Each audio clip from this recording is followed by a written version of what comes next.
Hello and welcome to the Cryptocurrency News channel. Seems that XRP lawyer John Deaton has finally voiced Gary Gensler's evil plan with the SEC and the big banks. Now, this is something that we've been talking about for quite a lot of time, but finally, one of the major figures has pointed it out. He thinks this whole thing is kind of a sham, which it probably is, but he actually thinks the XCC is just buying time and trying to tank the market for the large banks. And a lot of these troubles will go away in a year or two once the big banks and the traditional financial players have their hands deep embedded in the crypto industry. Now, this actually makes a lot of sense if you actually think about it.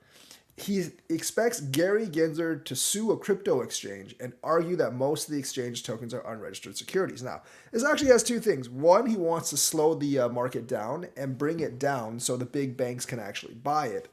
But two, also, big banks can own a lot of Bitcoin or Ethereum, just one or two coins, but they can't actually just buy up all the other coins. So they want to get rid of all the other coins. And this actually makes a lot of sense. Deaton's been saying, this is from Daily Hold, I've been saying this for a year and that this was the plan from the beginning.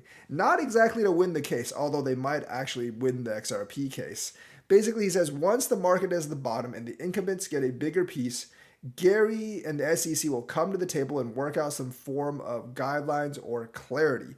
But I don't know if the market is actually low enough yet. And I do actually think that Gary Gensler does actually want in Gary Gensler, working for the big banks, does actually want to get rid of a lot of the altcoins because you can't take over all the altcoins and they don't really want any competition. The thing is, like most cryptos, even without Gensler's meddling, will actually go to zero. He just makes sure that most of them will actually go to zero. It'll leave a couple hundred projects, but the thing is, like, even if you make things go to zero, new projects will come up. And since crypto is global, you can't just ban it all.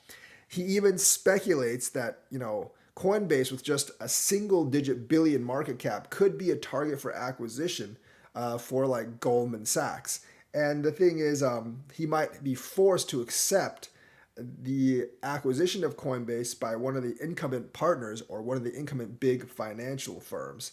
And of course, Gary Gensler suing Coinbase actually might be the final step in Coinbase basically selling out.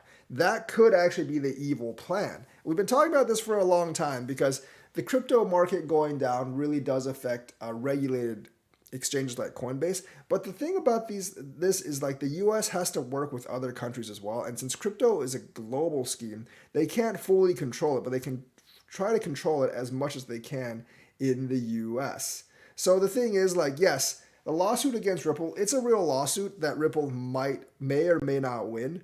But really, in the wider scheme of things, it's just an excuse to bring the crypto market down so big banks and other traditional financial players can actually go on the offensive, buy up a lot of the crypto space, wipe out the stuff that they don't like, and assert dominance over the entire financial industry again. So that is the grand plan. And it actually does seem like a fairly likely one.